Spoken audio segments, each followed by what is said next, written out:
오늘 우리가 함께 묵상하면서 은혜를 나눌 하나님의 말씀은 요한복음 10장 40절부터 42절까지 기록된 말씀입니다. 이제 우리 함께 읽겠습니다. 다시 요단강 저편 요한이 처음으로 세례를 베풀던 곳에 가사 거기 거하시니 많은 사람이 왔다가 말하되 요한은 아무 표적도 행하지 아니하였으나 요한이 이 사람을 가리켜 말한 것은 다 참이라 하더라. 그리하여 거기서 많은 사람이 예수를 믿으니라. 아멘. 길었던 요한복음 10장의 그 논쟁은 이렇게 끝을 맺습니다. 오늘 본문은 다시라는 말로 시작이 됩니다. 다시. 생각할 게 참 많은 말이지요.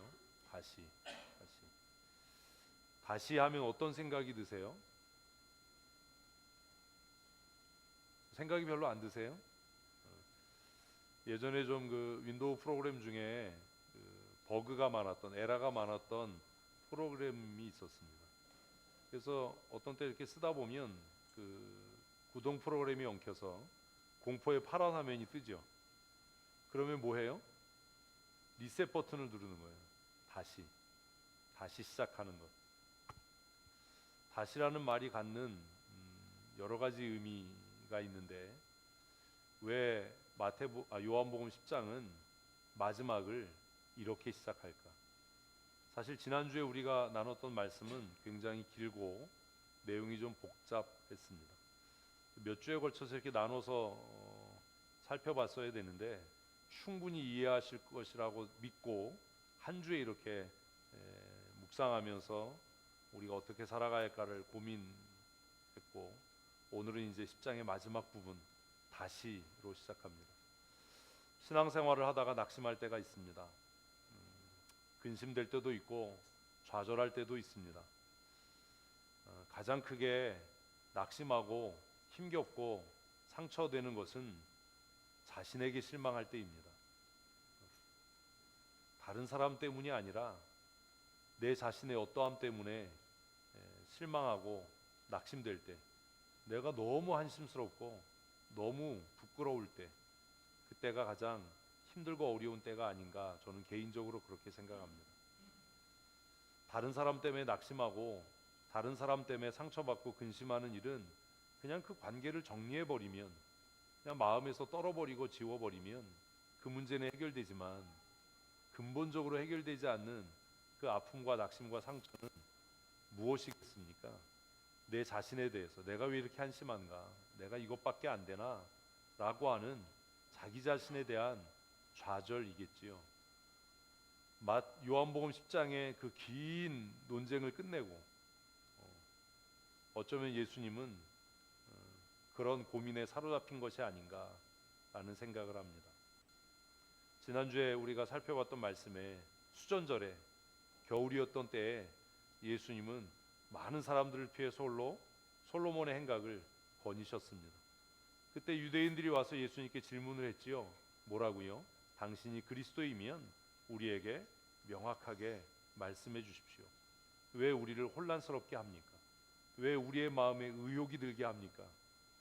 그 질문을 받았을 때 예수님의 마음은 어땠을까라는 생각을 합니다. 예수님은 그들에게 단호하고 명확하게 그렇게 말씀하셨습니다. 내가 이미 너희에게 말하였다. 말한 것뿐만 아니라 여러 가지 표적을 통해서도 내가 너희에게 내가 그리스도인 것, 하나님께로부터 온 하나님의 아들인 것을 보였지만 너희는 내 말을 듣고도 내가 행하는 표적을 보고도 믿지 않았다.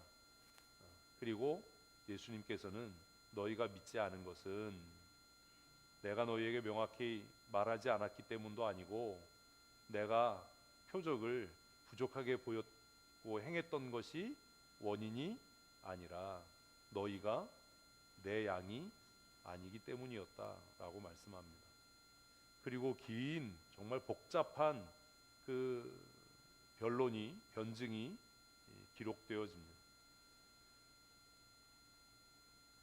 요한복음의 이 마지막 부분, 10장의 마지막 부분을 읽으면서 저는 개인적으로 그 긴 변론을 하셨던 예수님의 마음이 어떠했을까 라는 생각을 합니다. 너희는 내 양이 아니므로 내 말을 듣고도 내가 하는 표적을 보고도 믿지 못한다, 믿지 않는다 라는 말씀을 하실 때 예수님의 마음은 기쁘고 즐겁고 통쾌하고 시원했을까요? 아닐 겁니다. 낙심되기도 하고 근심되기도 하고 자기 자신이 초라하기도 하고 여러 가지 복잡한 마음들이 있었던 것으로 보여집니다. 그 모든 예수님의 그 복잡한 마음을 한마디로 딱 표현한 게 다시 라는 단어가 아닐까. 예수님은 다시 어디로 가셨습니까? 그 사역의 출발지로 돌아가셨습니다. 40절 말씀을 같이 읽어보십시다. 다시 요단강 저편 요한이 처음으로 세례 베풀던 곳에 가사 거기 거하시니. 이 모든 논쟁, 이 모든 갈등, 이것이 시작된 곳, 그것이 어디였던 거예요? 요한의 세례터였던 겁니다. 우리가 신앙생활을 하다가 또 인생을 살아가다가 어렵고 힘겨운 일을 만나면 여러분은 어디로 돌아갑니까? 그저 낙심하고 좌절하고 그 자리에 머물러 앉아서 한탄하고 탄식하시나요?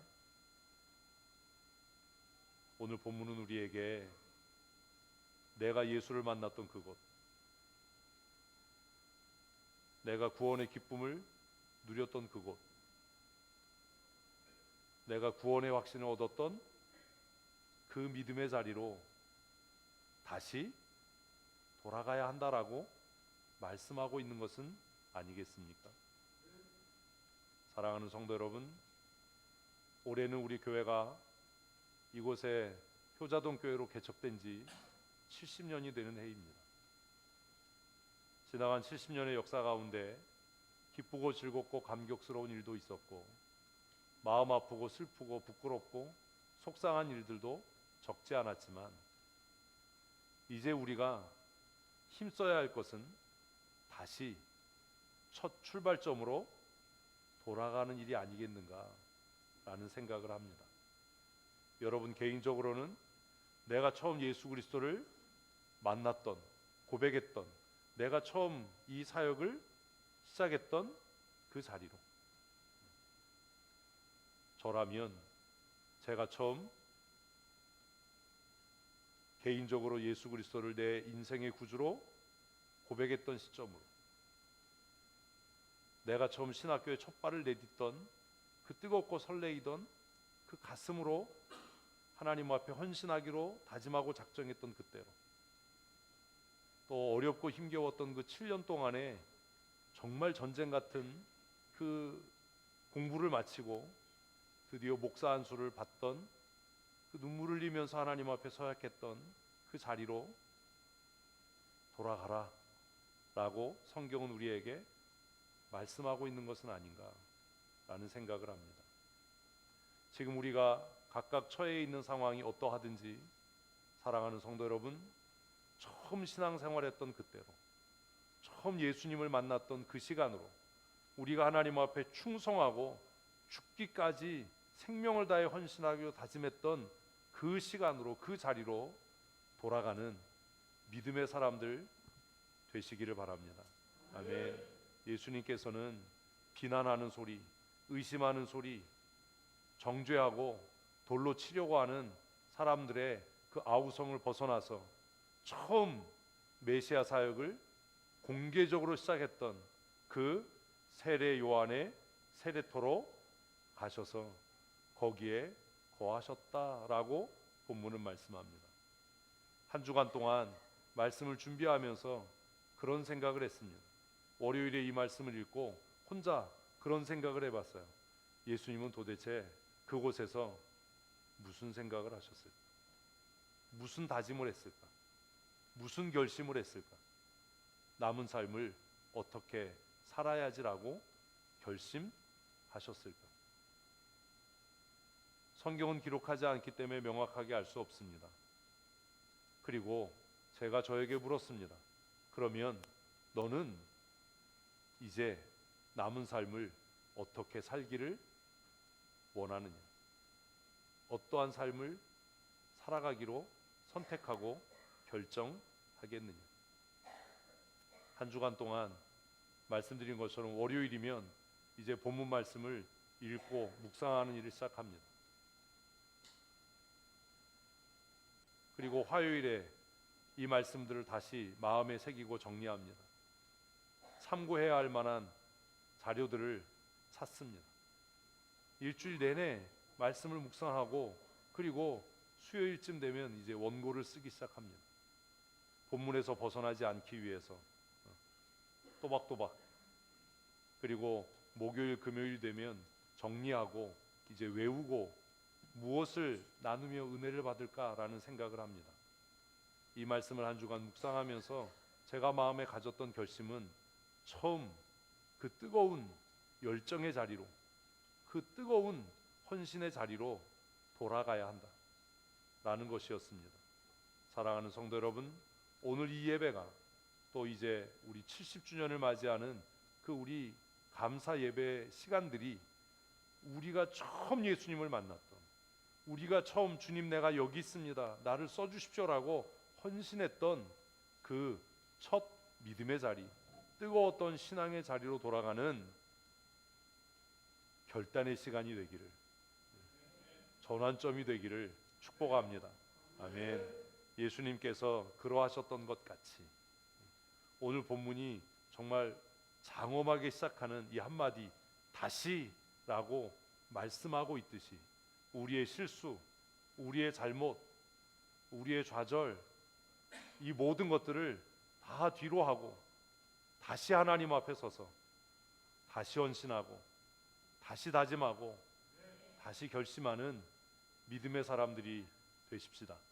그러면 내가 이루는 것이 아니라 하나님께서 하나님의 선하신 뜻을 우리를 통해 이루실 줄로 믿습니다. 예수님께서 다시 가셨던 그곳은 본문이 기록하는 것처럼 요한이 처음 세례를 베풀었던 곳입니다. 이것은 역사적으로 처음 하나님의 나라가 임하였다라고 선포되었던 곳이고, 또 예수님에게는 그가 하나님의 아들 그리스도인 것이 밝히 증거되었던 자리입니다. 특별히 교회 중직자 여러분, 교회 직원이신 여러분, 이제 우리가 다시 마음속에 결심하고 다짐해야 할 것은 내가 집사로, 권사로, 장로로, 목사로 이곳에서 하나님 앞에 손을 들고 다짐하고 소원하고 임직 기도로, 임직 안수 기도로 세워졌던 그날을 우리가 다시 기억하고 다시 우리의 믿음을 회복하고 다시 헌신의 자리에 나갈 수 있는 믿음의 사람들이 되십시다. 여러분 한 사람 한 사람들이 새로워질 때 우리 교회는 새로워지고 새로운 부흥의 역사를 써내려가는 은혜를 하나님께서 우리에게 주실 줄로 믿습니다.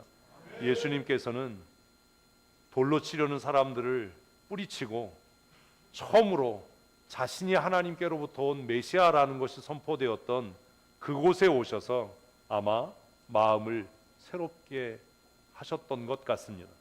예수님께서 그곳에 머물 때 많은 사람이 그에게 왔습니다. 그리고 그들이 이야기합니다. 요한은 아무런 표적도 행하지 아니하였다. 그러나 이 사람은 많은 표적을 행했고 요한이 이 사람에 대해서 증언한 모든 것이 사실로 증명되지 않았느냐라고 이야기합니다. 참 놀라운 일이지요. 신앙의 중심, 믿음의 중심인 것 같았던 어디에서는요, 성전에서는요, 예수를 잡아 죽이려는 일이 진행이 됐는데 오히려 신앙의 변방, 종교의 중심이 아닌 잊혀진 곳, 좀 외진 곳, 그곳에서는 사람들이 믿음을 고백하더라라는 거예요. 여러분, 우리가 때로 실족하고 넘어지는 이유가 뭡니까? 중심에 서려고 하기 때문 아닙니까? 교회를 내 뜻대로, 내 생각대로, 내 고집대로, 내 방법대로, 하나님께서 우리를 세우신 부르심과 하나님의 뜻과 하나님의 방법이 아니라 내가 중심이 되고 내 뜻대로 해야 되고 내 생각대로 하겠다라는 그 자기 중심의 이기심과 자기 생각에 함몰되어 버리는 그 삶의 태도들이 결국 우리를 하나님의 사람으로 부르신 하나님을 부정하고 예수를 돌로 치려고 하는 어리석음에 빠지게 하는 것은 아닙니까? 그래서 하나님의 뜻, 하나님의 계획, 하나님의 섭리보다 늘 우리의 마음에는 뭐요? 내 생각에는, 내 뜻에는, 내 계획에는 이래서 우리 안에 다툼과 갈등들이 시작되는 것은 혹시 아닐까요? 바벨론과 아수르가 망하게 되는 이유를 성경은 그들의 교만이 그들을 속였다라고 말씀합니다. 잠시 우리 자신을 돌아보십시다. 지금까지 나는 하나님의 방법대로 하나님께서 우리를 부르신 그 부르심의 목적대로 주의 일을 감당해 왔는가? 아니면 내 경험, 내 의지, 내 논리, 내 생각대로 내가 중심이 되어서 하나님의 영광을 위한다라는 이름으로 교회의 유익을 위한다라는 명분으로 우리가 혹시 그 일을 해왔던 것은 아닌가? 우리 자신을 한번 돌아보아야 하지 않겠습니까? 종교의 중심이었던, 예배의 중심이었던 예루살렘, 그것도 성전에서는 예수를 배격하고 돌로 치려는 일이 진행이 됐는데 오히려 잊혀진 곳, 신앙의 변방처럼, 종교의 변방처럼 느껴졌던 그 가버나움, 그 요단강가에서 사람들은 예수를 뭐라고요? 하나님께로부터 온 메시아다, 요한의 증거가 참되다라고 그들은 고백하고 있다라는 겁니다. 2025년 사역을 준비하는 우리 사역자 여러분, 여러분의 마음에서 내가 중심에 서야 되고 내 뜻을 관철해야 되고 내 생각대로 하겠다라는 생각을 버리십시오. 그것이 여러분을 넘어지게 할 겁니다. 그것 때문에 우리가 다투게 될 겁니다. 그것 때문에 교회는 혼란에 빠지게 될 겁니다. 이제는 내가 중심에 서는 것이 아니라 내 뜻과 내 계획이 아니라 누구의 뜻이? 하나님의 뜻이, 하나님의 방법이, 하나님의 거룩함이 우리를 이끌어가는 은혜가 되었으면 좋겠습니다. 세례 요한은 예수님에 대해서 무엇이라고 이야기했습니까? 세례 요한이 전한 것은 도대체 무엇입니까? 기억을 해보셔야 돼요. 세례 요한이 무엇이라고 증거했는지. 요한복음 1장으로 우리 돌아가 보면 세례 요한은 예수님에 대해 이렇게 증언합니다. 1장 28절 말씀입니다. 같이 읽습니다. 이 일은 요한이 세례를 베풀던 곳 요단강 건너편 베다니에서 일어난 일이라. 장소지요. 제가 아까 잘못 얘기했죠. 이제 생각났어요. 가버나움이라고 얘기했어요. 기억을 못할 테니까 참 은혜예요. 29절 읽습니다. 이튿날 요한이 예수께서 자기에게 나오심을 보고 이르되 보라, 세상 죄를 지고 가는 하나님의 어린 양이로다. 요한이 예수님에 대해서 증거했던 게 뭔지 아십니까? 이분이 위대한 하나님의 사람이다. 이분이 역사의 중심이다. 이 사람은 하나님의 뜻대로 이 세상에 와서 이 세상을 통치하고 다스릴 자다가 아니었어요. 요한이 예수님에 대해서 증언한 게 뭐라고요? 세상 죄를 지고 가는 하나님의 어린 양. 무슨 얘기예요? 이 사람은 우리를 위해 대속의 죽음을 죽게 될 것이다. 지도자가 된다는 거는요, 특별히 이제 장로고시를 앞두고 있는 우리 박민철 이경선 집사님, 긴장하고 들어야 돼요. 정신 차리고 들어야 돼요. 장로가 된다는 건 주장하고 다스리고 이끌어가는 것이 아니라 교회와 성도들의 무거운 짐을 지고 하나님께로 나아가는 희생의 제물이 되는 겁니다.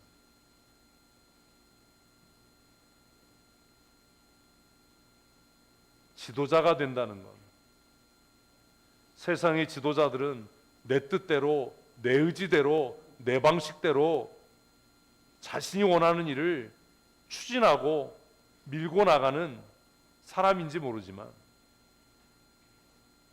그리스도의 몸인 교회에 세워지는 지도자는 내 생각과 내 뜻을 고집하고 그것을 내 방식으로 관철해가는 사람이 아니라, 무엇을 지고, 왜 그러세요? 무엇을 지고? 그럼 우리가 예수님이어야 되는데, 성도들의 짐을 지고, 교회의 짐을 지고, 성도들의 연약함을 돌아보고, 믿음 없는 자들의 연약함을 자신의 짐으로 지고, 고난당하고 낙심하고 상처받고 병들어 신음하는 성도들의 아픔을 자신의 짐으로 지고, 그들을 위하여 기도하는 일을 멈추지 않고, 사랑으로 돌보는 일을 쉬지 않고,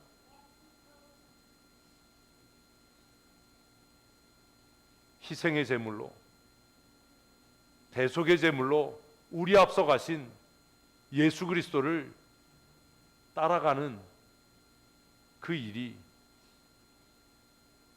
장로 되는 일이고, 권사가 되는 일이고, 집사가 되는 일입니다. 예수님께서 마지막 만찬 자리에서 세상의 임금들과 세상의 지도자들은 자신의 생각대로, 자신의 방법대로 고집하고 섬김을 받고 높임을 받고 높은 자리에 앉기 위해서 그 일을 하지만, 나는 그렇지 않다. 너희도 그러면 안 된다. 높아지고자 하는 자는 낮아져야 하고, 섬김을 받고자 하는 자는 섬기는 자가 되어야 한다. 내가 너희를 위해 내 생명을 대속의 제물로 내주듯이 너희도 그러해야 한다라고 말씀하셨던 것을 우리는 기억합니다. 예수님께서 세상 죄를 지고 가는 하나님의 어린 양으로서의 삶을 사셨다면, 오늘 성도를 대표하는 장로, 집사, 권사들의 삶도 마땅히 이와 같아야 하지 않겠습니까? 주장하고 고집하고 군림하는 태도가 아니라, 성도들의 아픔을, 성도들의 연약함을, 성도들의 부끄러움을 내 부끄러움과 나의 연약함으로 알아서 묵묵히 그 짐을 지고 골고다 언덕을 오르는 그러한 삶을 사는 것이 하나님께서 우리를 교회의 지도자로 부르신 목적이 아니겠습니까? 지난 시간 동안에는 당회가, 장로가, 권사가, 집사가 성도들 위해 군림하고 다스리고, 그것이 서열이 되고 권력이 되고 계급이 되었을지는 몰라도, 이제는 세상 죄를 지고 대속의 제물 대신 예수 그리스도를 본받아 교회의 지도자로 세움을 받는 하나님의 사람들이 교회의 연약함과 부끄러움과 성도들의 연약함을 자신의 수치와 부끄러움으로 알아 그것을 등에 지고 묵묵히 그 길을 가는 하나님의 사람으로 살아야 하지 않겠습니까? 요한은 예수님을 이 땅에 오시는 전능하신 하나님, 만국을 통치하시고 심판하시는 심판주로가 아니라 무엇으로요? 세상 죄를 지고 가는 하나님의 어린 양이라고 소개했습니다. 그리고 그 요한의 세례터에 다시 모인 사람들은 이 요한의 증거가 참되다, 이분이야말로 우리의 죄와 우리의 연약함을 지고 대속의 제물 대신 참 메시아이다 라고 고백하고 있는 겁니다. 교회 지도자들은 두렵고 떨림으로 자신의 믿음을 돌아보아야 합니다. 성도들의 짐을 지는 자가 되어야 합니다. 성도들의 짐이 되면 안 됩니다. 교회의 짐이 되지 말아야 합니다. 성도들의 눈물과 근심이 되지 말아야 합니다. 하나님께서 우리를 부르신 목적은 세상 죄를 지고 대속의 제물 되셨던 예수 그리스도를 따르고 본받게 하기 위함인 줄로 믿습니다. 이제 세워지는 우리 두 사람의 장로가, 또 우리 모든 사역자들이 오늘 이 말씀을 잊지 않고 다시 부름의 자리, 다시 소명의 자리로 돌아가서 지나간 시간의 부끄러움과 실패는 다 십자가 앞에 내려놓고 서로가 서로의 짐을 지고 그리스도의 몸인 교회를 세워가는 믿음의 사람들 다 되시기를 축복합니다. 그러면 세례 요한은 어떻게 그가 세상 죄를 지고 가는 하나님의 어린 양인 줄 알았을까요? 세례 요한은 자기도 몰랐다라고 고백합니다. 30절 말씀을 읽습니다. 내가 전에 말하기를 내 뒤에 오는 사람이 있었는데 나보다 앞선 것은 그가 나보다 먼저 계심이라는 것이 이 사람을 가리킴이라, 이렇게 고백했지만 세례 요한은 그가 그인지 알지 못했다라는 거예요. 네? 이해되셨어요? 예수님을 보고 세상 죄를 지고 가는 하나님의 어린 양이다, 이분은 태고적부터 계셨던, 태초부터 계셨던 하나님이다 라고 그가 선포했지만 처음에는 누가 그 예수 그리스도 메시아인지 세례 요한도 알지 못했다고요. 그럼 세례 요한은 어떻게 알았을까요? 성경에 써 있으니까 제가 묻겠지요. 31절 읽습니다. 나도 그를 알지 못하였으나 내가 와서 물로 세례를 베푸는 것은 그를 이스라엘에게 나타내려 함이라. 예수님께서 유대인들에게 상처받고 유대인들이 돌로 치려고 하는 것을 뿌리치고 다시 이 세례터에 오신 이유는 사실 이것 때문 아니겠습니까? 세례 요한은 나도 그가 누구인지 알지 못했다, 누가 메시아인지 누가 그리스도인지 나도 알지 못했다, 내가 이 세례터에서 세례를 베푼 것은 우리는 흔히 세례 요한이 와서 회개하라 천국이 가까웠다라고 회개를 선포하고 세례를 베풀어서 메시아의 오실 길을 예비하였다라고 이해를 했는데, 그죠? 근데 요한복음 1장 31절에서는 뭐라고요? 그건 부차적인 일이고 진짜 본질적인 목적은 누구를? 예수 그리스도를 뭐하게 하려고? 세상 가운데 나타내게 하려고 내가 세례를 베푼 것이다 라고 이야기하고 있다는 겁니다. 수많은 사람들이 세례 요한에게 가서 세례를 받았습니다. 그 중에 누가 그리스도인지 어떻게 알았을까요? 성경에 써 있으니까 제가 말씀드린다고 그랬잖아요. 32절을 읽습니다. 요한이 또 증언하여 이르되 내가 보매 성령이 비둘기같이 하늘로부터 내려와서 그 위에 머물렀더라. 세례 요한이 이 사람이 메시아야, 이 사람이 그리스도야 라는 것을 어떻게 알았다고요? 성령이 비둘기같이 하늘로부터 내려와 그 위에 머무는 것을 보고 몰랐어요. 세례요한이 고백해요. 뭘 몰랐다고요? 누가 메시아인지 알지 못했다. 누가 그리스도인지 나도 몰랐다. 그냥 내게 세례받으러 나오는 사람마다 내가 회개해라, 회개 합당한 열매를 맺어라 라고 세례를 베풀었는데, 그 가운데 한 사람, 내게 세례받았던 그 수많은 사람 중에 한 사람, 그에게 뭐가 임하는 것을 보고, 성령이 하늘로부터 비둘기같이 임하는 것을 보고, 아, 이 사람이 하나님께로부터 온 메시아 곧 그리스도이구나 라는 것을 내가 알았다.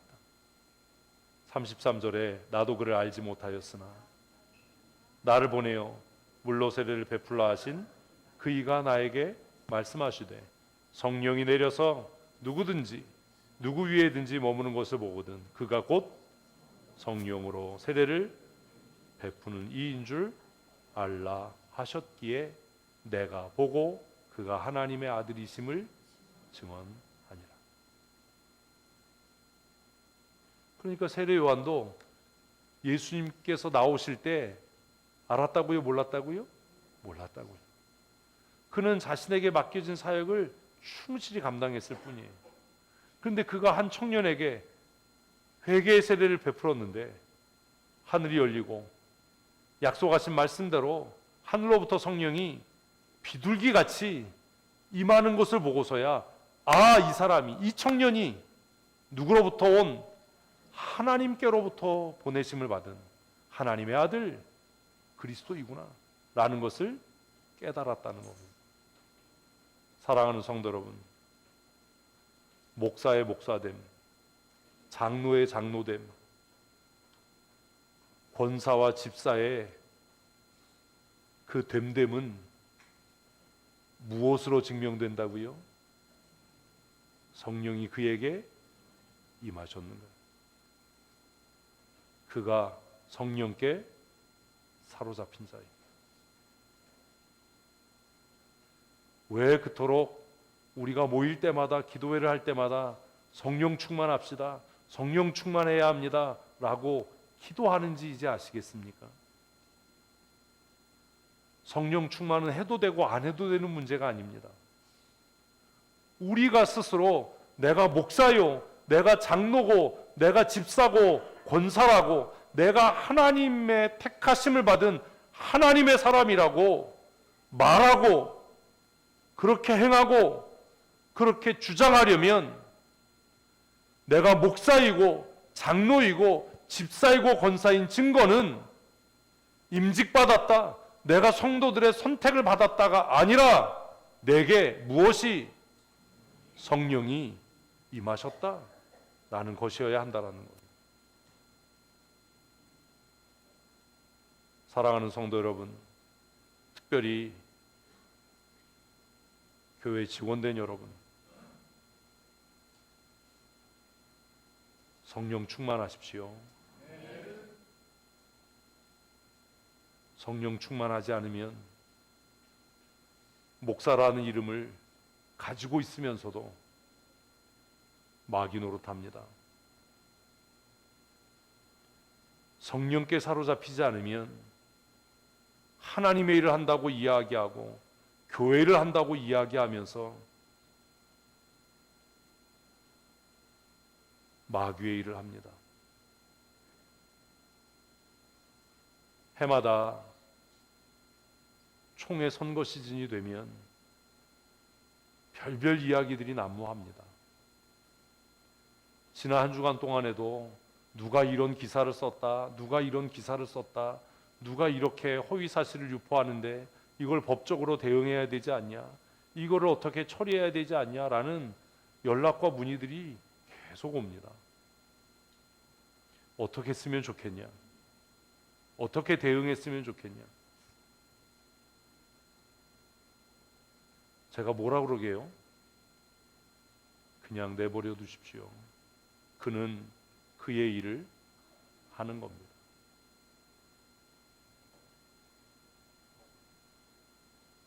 그런데 그렇게 말하지만 안타깝고 마음 아프고 슬픈 이유가 뭔지 아십니까?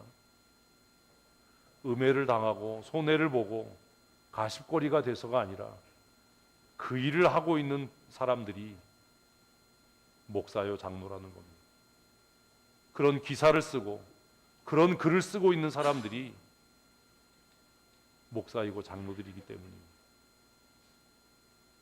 어떻게 그럴 수 있을까? 이게 우리 진영에, 우리에게, 나에게 이익이 되고 손해가 되기 때문이 아니라 어떻게 그럴 수 있을까? 라는 아픔 때문입니다. 허위사실을 유포했으니 명예훼손으로 고발하자.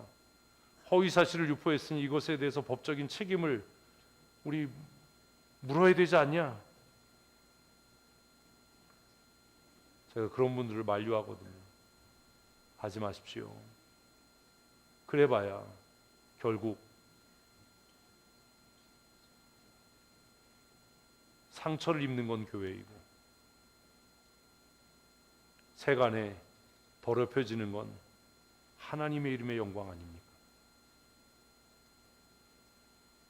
그는 그의 일을 하도록 내버려 두고 우리는 우리의 일을 하십시다.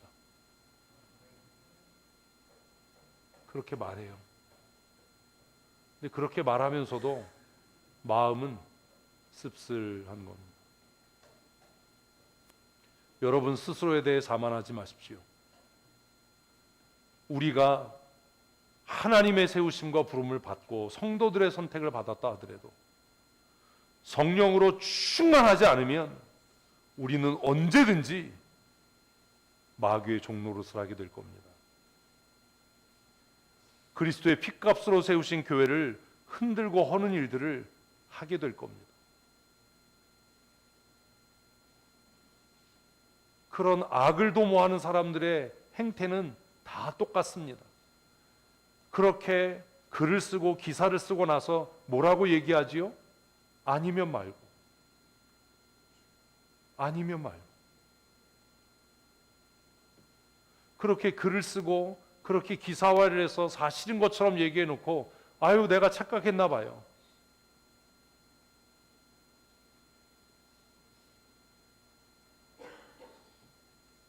말씀드린 것처럼 그 일을 하고 있는 사람들이 한때는 뜨거운 눈물로 하나님 앞에 헌신과 충성을 다짐했던 목사들이고 장로들이라는 겁니다.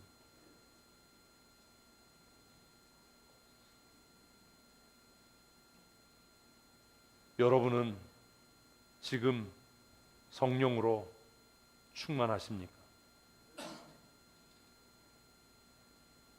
돈이 있고 지혜 있고 경험 있고 능력 있는 사람이 목사가 되고 장로가 되면 좋겠지요. 그러나 그것보다 더 우선돼야 하고 중요한 것은 능력이 부족하고 가난하고 지혜가 부족하더라도 어떤 사람이요? 성령께 사로잡힌 사람이 그 자리에 있어야 합니다. 아멘. 우리 교회에 이제 그런 지도자들이 세워졌으면 좋겠습니다.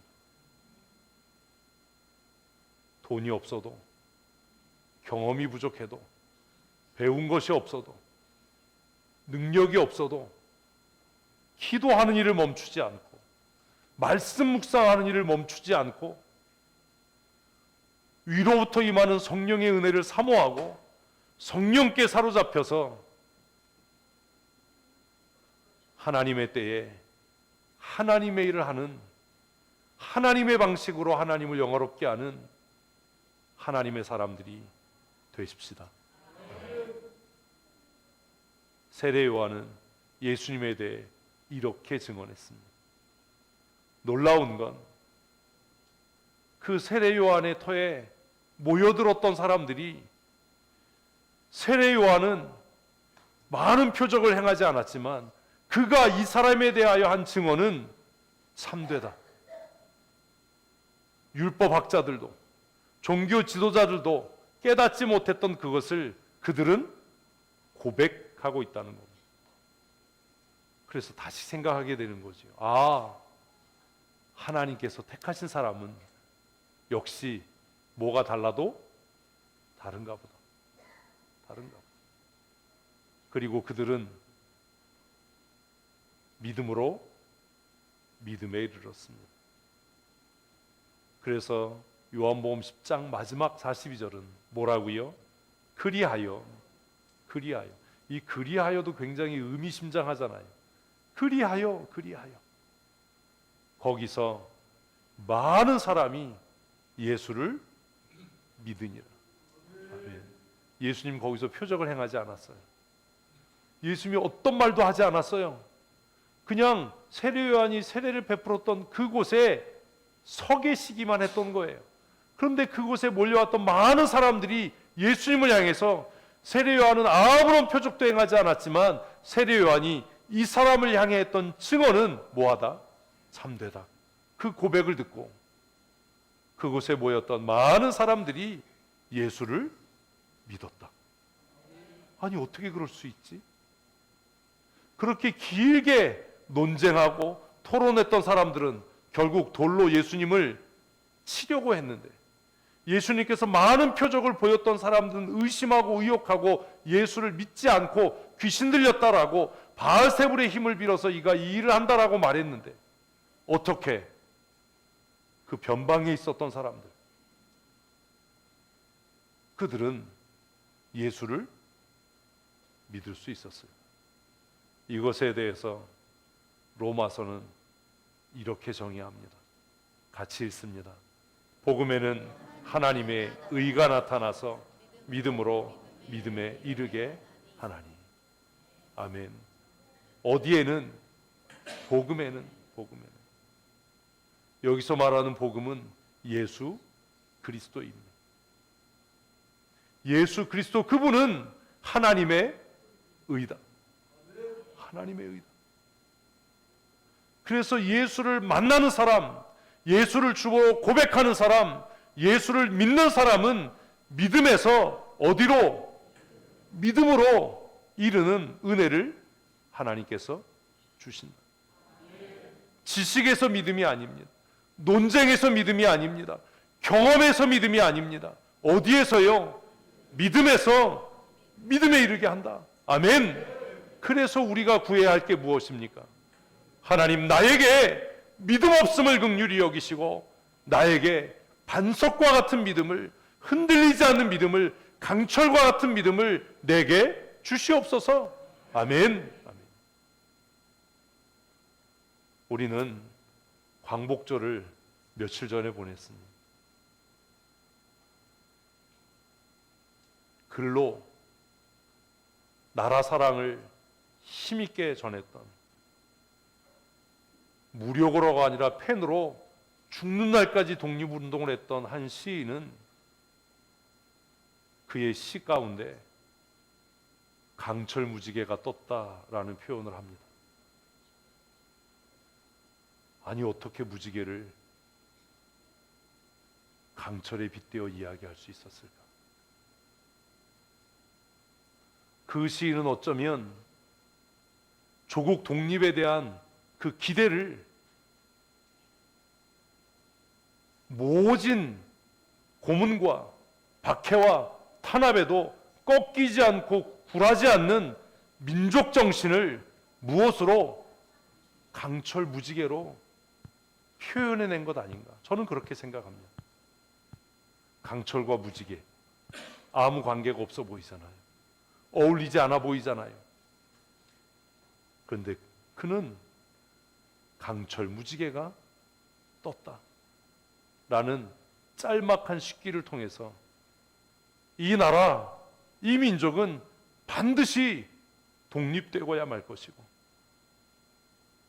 일제의 압제와 모진 고문과 박해와 탄압에도 꺾이지 않는 이 민족의 민족 정기가 우리 안에 살아 있다라는 의지를 표현한 것이라고 저는 생각합니다. 사랑하는 성도 여러분, 우리 자신을 신뢰하지 맙시다. 우리는 넘어지고 실패하고 쓰러지는 연약한 죄인입니다. 우리가 구원의 날까지 견고하게 서서 승리할 수 있는 것은 내 의지나 내 경험이나 내 지혜나 지식이나 판단에 의한 것이 아니라 하나님이 우리에게 주시는 무엇으로? 믿음으로. 그 믿음이 마침내 우리를 믿음에 이르게 할 것입니다. 그러니 우리가 하나님 앞에 구해야 할 것은 하나님 병낫게 해주십시오, 부자가 되게 해주십시오, 형통하게 해주십시오가 아니라 하나님 나에게 꺾이지 않는, 굴하지 않는 믿음을 주시옵소서. 그 믿음이 나로 하여금 믿음에 이르게 하셔서 예수 그리스도의 재림의 날까지 이 믿음의 길을 가게 하여 주시옵소서. 기도해야 하지 않겠습니까?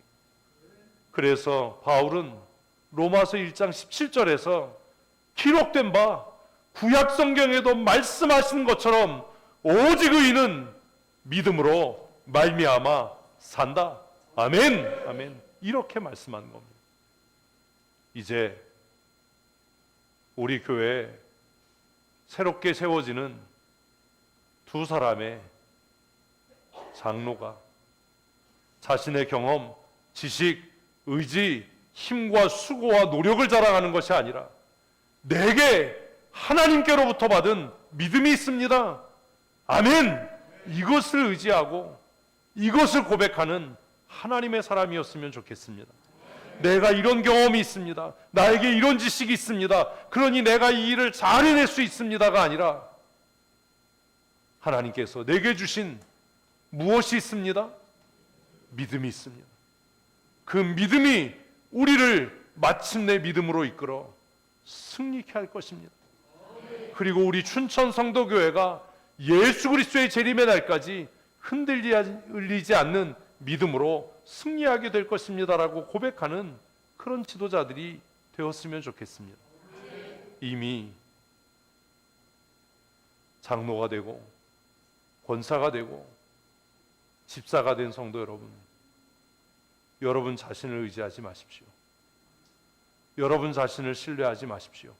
내 생각이, 내 판단이 옳다라고 고집하지 마십시오.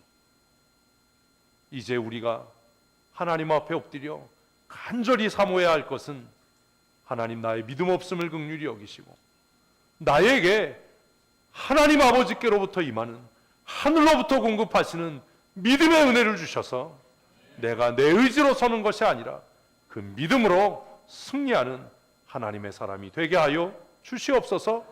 우리 이렇게 함께 하나님 앞에 간절히 사모하고 기도해서 우리 교회가 믿음으로 시작하고 출발해서 믿음으로 승리하는 그런 아름다운 교회가 되었으면 좋겠습니다. 앞으로 예수님의 재림의 날까지 지난 70년 동안 하나님께서 우리에게 베푸셨던 그 은혜보다 더 큰 은혜를 하나님께서 주실 줄로 믿습니다. 우리 교회가 이제까지 해왔던 수많은 일들보다도 더 능력 있고 더 아름다운 일들을 믿음으로 감당케 하시는 은혜를 하나님께서 주실 줄로 믿습니다. 우리가 믿음으로 시작해서 믿음으로 살아갈 때 우리가 하나님 병낫기를 원합니다, 부자 되기를 원합니다, 기도하지 않아도 하나님께서 우리에게 주시는 믿음을 힘입어 우리 가운데 연약한 자는 강건케 되고 우리 가운데 가난한 자는 부욕케 되는, 우리 가운데 가장 미련한 자가 솔로몬보다 더 지혜로운 하나님의 사람이 되는 그런 은혜와 복을 받아 누리는 우리 춘천 성도교회 될 줄로 믿습니다. 믿음으로 믿음에 이르는 은혜를 간구하는 하나님의 사람들 되십시다. 하나님, 우리의 믿음 없음을 긍휼히 여기시고 우리 각 사람에게 하늘로부터 임하시는 믿음의 은혜를 내리워 주시옵소서. 내 생각과 내 경험을 자랑하고 의지하지 않게 하시고 하나님께서 공급하시는 믿음의 능력을 덧입어 믿음에 이르는 거룩한 하나님의 사람으로 살게 하여 주시옵소서. 특별히 이제 귀하게 쓰여지는 장로가 되기 위하여 기도하며 준비하는 우리 두 집사를 하나님의 진리의 말씀에 의탁하오니 하나님 하늘로부터 임하는 믿음의 은혜를 더하여 주시고 성령의 기름 부으심을 날마다 순간마다 충만케 하셔서 사람의 생각과 사람의 뜻대로 말하고 행동하며 고집하지 않게 하시고 성령의 인도하심과 성령의 능력의 장중에 사로잡힌 바 되어 하나님의 선하심을 따라 선하며 하나님을 영화롭게 하는 믿음의 사람으로 낮아져 겸손히 섬기는 하나님의 사람들이 되게 하여 주시옵소서. 우리 모든 성도들에게 믿음의 은혜를 더하여 주셔서 믿음으로 믿음에 이르는 하나님의 사람들이 되게 하시고 내 뜻과 내가 원하는 바를 이루기 위해 쓰고 힘쓰는 것이 아니라 하나님의 기뻐하시고 선하신 뜻들을 이루기 위해 열심을 내며 순종하고 낮아져 섬기는 믿음의 사람으로 살아가게 하여 주시옵소서.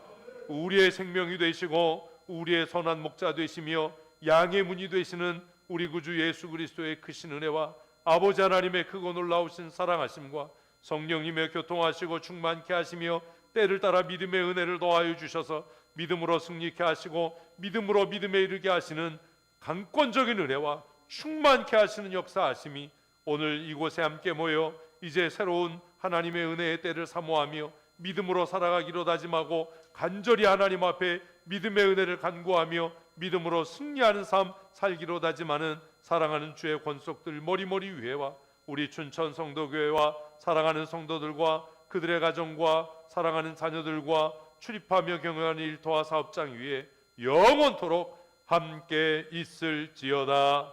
아멘.